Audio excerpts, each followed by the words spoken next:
Firing!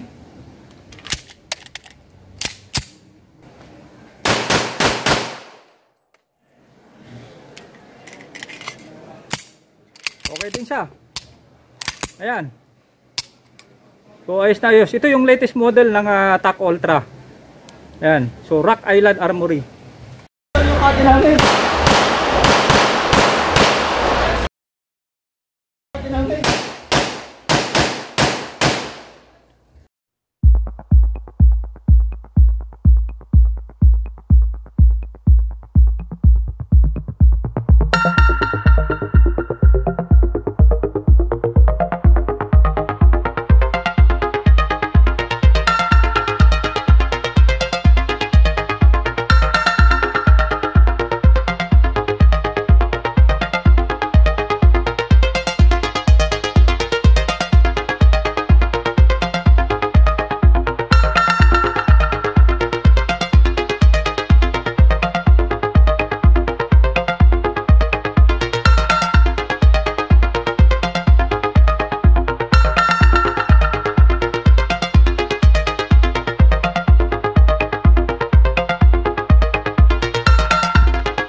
Yan guys, nais ko pong i-shout out yung may-ari po ng baril ng ating ginan-review ngayon.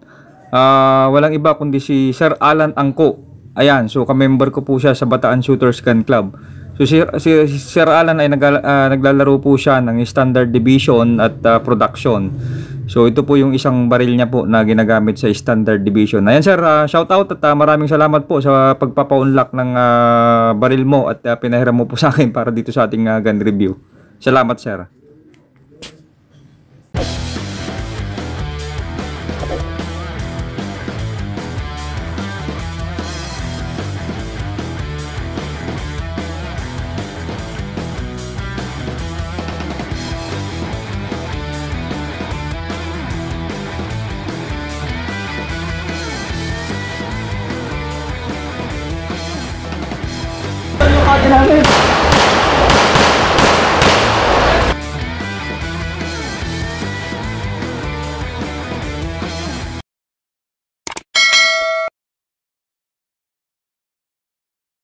Hey guys, magandang araw po muli sa ating lahat. So another vlog po tayo ngayon at nandito po ulit tayo sa Mount Samat Firing Range dito po sa Pilar, Bataan. Ayan, so another vlog po tayo. So ang vlog content po natin ngayon another gun review po tayo. Ayan, so ito po yung ating gun review. So ang model po nitong baril na to ay RIA Rock Island TAC Ultra. So M1911A. Ayan, so ito po ay caliber 40.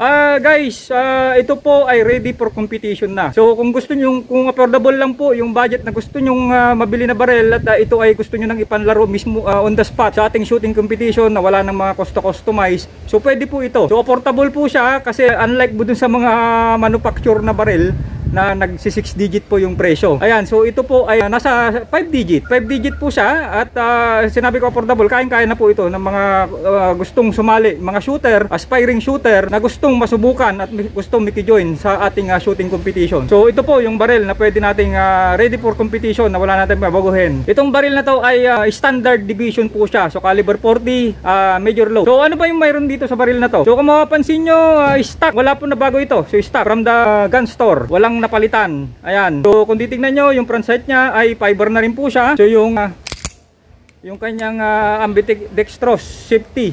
So left and right. So pwede sa left-handed, pwede sa right-handed. At yung ating serration ng kanyang slide. So ganda rin. Ang ganda na rin siya. So ito ay long dash. Long dash na po siya. So ganito po yung kanyang pintura. So naka-mag-wheel na rin po siya. Ayan, naka-mag-wheel para madali po natin i-insert yung magazine. Ayan yung kanyang rear sight, adjustable na rin po siya ng left and right at up and down. Okay.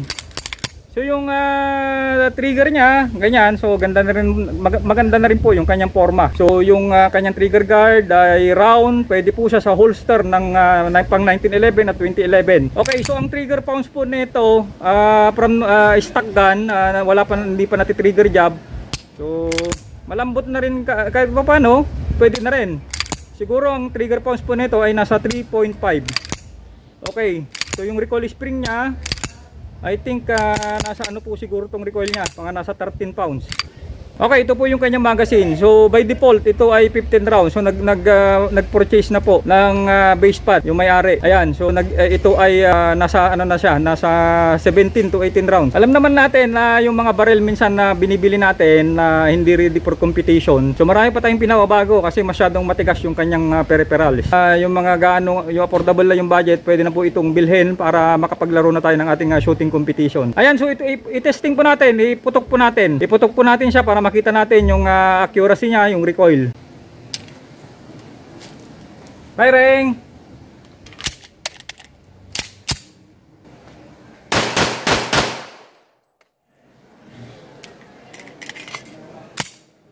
Okay din siya. Ayan. So ayos na ayos. Ito yung latest model ng TAC Ultra. Ayan. So Rock Island Armory.